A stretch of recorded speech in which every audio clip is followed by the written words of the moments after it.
सारे पेंशनर्स से ये पूछना चाहता हूँ कि क्या आपको पता है कि एंट्री लेवल पे का एरियर आपको कैसे मिलेगा, या फिर एंट्री लेवल पे के एरियर के बारे में अगर हम बात कर रहे हैं तो वो एक्चुअल में होता क्या है, क्या उसके नियम हैं। तो आज हम इस वीडियो में इसी के बारे में जानेंगे। और जैसा कि आपको पता है कि हमेशा की तरह इस बार भी मैं आपको स्टेप बाय स्टेप बताऊंगा। वीडियो काफ़ी छोटा होगा, इंटरेस्टिंग होगा, नॉलेजेबल होगा, इसलिए आप शुरू से लेकर लास्ट तक जरूर देखिएगा, क्योंकि पीएओआर की तरफ से एक पेंशनर को उसका रिप्लाई भी आया है और वहां पर वो एंट्री लेवल पे के लिए एलिजिबल है या नहीं है वो मैं आपको पूरी अच्छे तरीके से बताने वाला हूँ स्टेप बाय स्टेप। उससे पहले अगर अभी तक आपने ईटीएच इंडिया चैनल को सब्सक्राइब नहीं किया है, सब्सक्राइब कर लीजिए, बेल आइकन को भी दबा दीजिए सो दैट ऐसे लेटेस्ट इन्फॉर्मेशन आपको हमेशा मिलते रहे। अब चाहे आप स्पर्श पेंशन पोर्टल लॉगिन कर रहे हैं, जीवन प्रमाण पत्र अपना खुद से भर रहे हैं, आपको पता है कि हमने ऑलरेडी आपको बताया हुआ है, तो वहाँ पे वन टाइम पासवर्ड का क्या रोल होता है, ये सारी चीज़ें हम आपको डिफाइन करके देते हैं। एक बार फिर से बड़ी अपडेट 18 महीने के डीए एरियर को लेकर के क्या है, क्या आपको नवंबर के पेंशन 53% डीआर के साथ मिला, जिनको नहीं मिला उनको क्या करना चाहिए। तो ऐसे इंफॉर्मेटिव वीडियोस लेकर के आते रहते हैं जो पेंशनर के लिए हेल्पफुल हो। तो आज हम बात करेंगे एंट्री लेवल पे के एरियर के बारे में। चलिए शुरू से स्टार्ट करते हैं। देखिए सबसे पहली बात तो ये कि ये जो आपके सामने स्क्रीन पे दिख रहा है, ये एंट्री लेवल पे एरियर का एक फॉर्म आता है जिसको आप फिल कर करके इसको आपको ना अपने रिकॉर्ड में जमा करना होता है। अब इसके बारे में मैं आपको डिटेल में बताऊंगा। यहाँ पर क्या है कि एडजस्टमेंट ऑफ बेसिक पे एंट्री लेवल पे since 1 January 2006 in respect of सिपाही, हवलदार एंड नैब सूबेदार, डायरेक्ट एंट्री हवलदार एंड नैब सूबेदार ओनली, रिटायरमेंट डेट यहाँ पे आपको लिखना होता है। फिर रिकॉर्ड को आप अपना लेटर लिखेंगे, यहाँ पर आपका आर्मी नंबर, रैंक, नेम, ये सब चीजें आती हैं। और यहाँ पर एक चीज मैं आपको बता रहा हूँ, देखिए ये बेसिकली ना आपका 1/1/2006 को एक बेसिक पेमेंट जो आपको बेसिक सैलरी मिलता है वो फिक्स किया जाता है। तो यहाँ पर एक अमाउंट है कि ₹6,460 फॉर सिपाही, 8,560 फॉर हवलदार एंड 9,300 फॉर नैब सूबेदार। अगर आपका इससे कम फिक्स है तो आपको वो अमाउंट यहाँ पर लिखना होता है, ये फॉर्म भर करके देंगे और उसके बाद जो रिकॉर्ड है वो इस लेटर के अगेंस्ट में एक्शन लेगी और आपको उसका जो एरियर है आपको दिया जाएगा। एक बार इसे और अच्छे से समझते हैं। तो यहाँ पर आप लेफ्ट साइड में देख ही सकते हैं कि मैंने आपके लिए कुछ नोट्स बनाए हैं, इसे एक बार समझ जाएंगे तो होपफुली ये एंट्री लेवल पे एरियर सारा कुछ हमें समझ आ जाएगा। सबसे पहली चीज क्या है कि एंट्री लेवल पे के एरियर को लेकर के पीएओआर से पेंशनर के पास एक जवाब आया। अब बेसिकली क्या है कि आप एंट्री लेवल पे के लिए एलिजिबल हैं तो और आपको नहीं मिल रहा तो आप रिकॉर्ड को तो लेटर लिख ही सकते हैं, कंप्लेन लॉन्च कर सकते हैं, हमने ऑलरेडी आपको ये सारी चीज़ें बताई हुई है।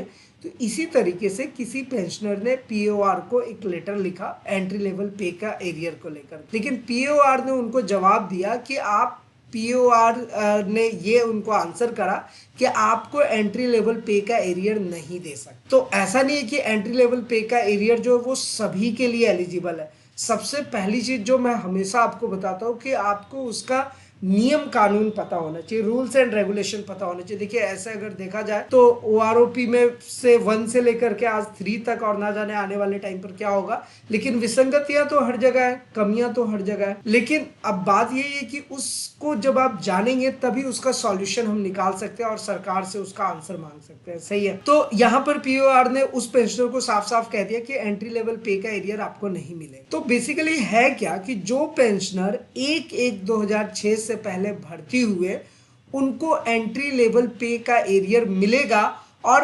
1/1/2006 में लाइक सिपाही, हवलदार या नायब सूबेदार थे, जो अभी मैं फॉर्म में बात कर रहा था। आप ध्यान दीजिए इस बात का कि जो 1/1/2006 से पहले भर्ती हुए हैं और 1/1/2006 को उनका रैंक सिपाही है या फिर हवलदार है या फिर नायब सूबेदार रैंक है, इन्हीं लोगों को एंट्री लेवल पे का एरियर मिलेगा। तो सबसे पहली एलिजिबिलिटी आपको चेक करना है। दूसरी चीज क्या है जो इंपॉर्टेंट है कि एंट्री लेवल पे का मतलब क्या होता है। ऐसे तो आपको पता होगा, जितने भी पेंशनर हैं, जितने भी डिफेंस सर्विस के लोग हैं उनको पता है, लेकिन एक बार मैं फिर भी बता देता हूँ क्योंकि अभी भी कुछ ऐसे पेंशनर हैं जिनको शायद नहीं पता। तो एंट्री लेवल पे का मतलब क्या होता है कि जैसे आपका एक बेसिक पेंशन 1/1/2006 को एक फिक्स होनी चाहिए थी, ठीक है, 1 जनवरी 2006 को, जो भारत सरकार तय करती है। अगर भारत सरकार ने वो आपको नहीं दिया या उससे कम आपका फिक्स किया गया था यही चीज़ अभी फॉर्म में अभी हम करेंगे, जो मैंने अभी आपको स्टार्टिंग में बताया, अभी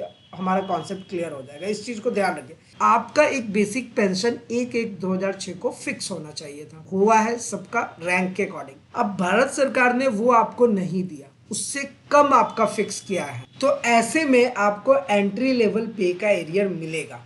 अब एक चीज यहां पर ध्यान रखिएगा कि ये नोट करने वाली बात है कि 1/1/2006 में सर्विंग होना जरूरी है, मतलब कि आपका सर्विस पीरियड में होना है, सिपाही, हवलदार या फिर नायब सूबेदार रैंक, जैसा कि मैंने आपको बताया, ठीक है, 1/1/2006 को। इसका फॉर्म भी आप देख सकते हैं। तो ये फॉर्म अभी जो हम लोगों का राइट साइड में है, जो अभी मैंने स्टार्टिंग में आपको दिखाया, अब वो फॉर्म देखेंगे तो अभी हमें समझ में आ जाए। लेकिन उससे पहले ये नोट्स हम क्लियर कर लेते हैं, फिर दोबारा फॉर्म पे आएंगे।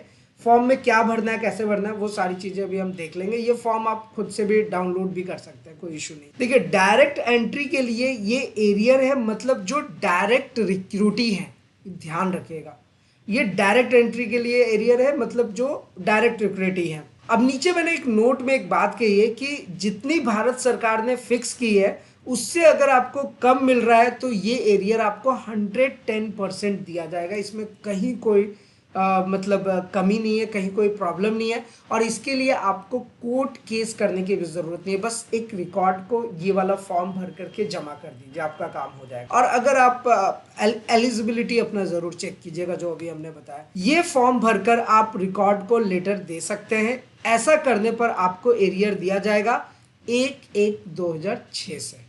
ये चीज ध्यान रखिएगा, 2006 की बात कर रहा हूं मैं, 1/1/2006 से। अब ये एंट्री लेवल पे एरियर का मतलब और इसका कॉन्सेप्ट तो आप समझ ही गए होंगे। अब हम आ जाते हैं अपने फॉर्म पे, तो हमें फॉर्म ज्यादा अच्छे से समझ आएगा। अभी क्या है कि देखिए, ये फॉर्म मैंने आपको स्टार्टिंग में ही दिखाया, लेकिन मैंने नोट्स इसलिए दिखाया ताकि हम लोग पहले उसके नियम कानून को समझ लें, उसके बाद फॉर्म पढ़ते हैं। देखिए, ये number, rank, name, village, post office, district, state, pin, mobile number, अगर हम अपने रिकॉर्ड को लेटर लिखते हैं किसी भी कंप्लेन को लेकर के, तो ये ना एक बेसिक डिटेल्स होता है, ये एक बेसिक परफॉर्मा है जो आपको भर करके देना चाहिए। चाहे आप कभी भी रिकॉर्ड को लेटर लिख रहे हैं, तो ये आप अपना बेसिक डिटेल्स नहीं भरेंगे तो फिर फायदा क्या। और बेसिकली रिकॉर्ड को लेटर लिख रहे हैं तो जाहिर सी बात है कि आपके पेंशन में कुछ प्रॉब्लम है, तो आप पेंशनर हैं, तो आप बगल में यहाँ पर रिटायरमेंट जरूर लिखें। RETD लिखने से सही रहता है, वैसे नहीं भी लिखेंगे तो कोई प्रॉब्लम नहीं है, बट ये लगा दिया कीजिए। तो हम लोग जो भी फॉर्म रिकमेंड करते हैं पेंशनर को, वो इसी फॉर्मेट में। अब यहाँ पर आपका पर्सनल बेसिक पे जो भी है, आपके अपने उस ईयर के अकॉर्डिंग वो यहाँ पे मेंशन कर लेंगे, किस रिकॉर्ड को आप लेटर लिख रहे हैं वो, और उनका पिन कोड यहाँ पे दे सकते हैं। फिर यहाँ पर है एडजस्टमेंट ऑफ बेसिक पे एंट्री लेवल पे सिंस 1 जनवरी 2006, 1/1/2006 की बात कर रहा था मैं, इन रिस्पेक्ट ऑफ सिपाही, हवलदार एंड नायब सूबेदार रैंक होना चाहिए, ये मैंने आपको बताया ही।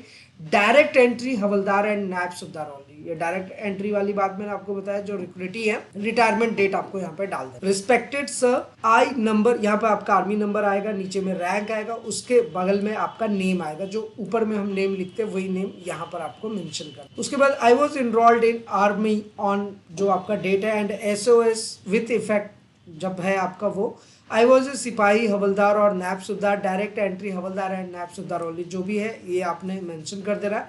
As on 1 January 2006 during implementation of 6 CPC and my basic pay was fixed of rupees, जो अमाउंट है वो आपको भर देना। अब ध्यान रखेंगे कि whereas the correct basic pay to be fixed was rupees, ये जो भारत सरकार की तरफ से फिक्स करना चाहिए था वो 6,460 फॉर सिपाही, 8,507 फॉर हवलदार एंड 9,300 फॉर नायब सूबेदार।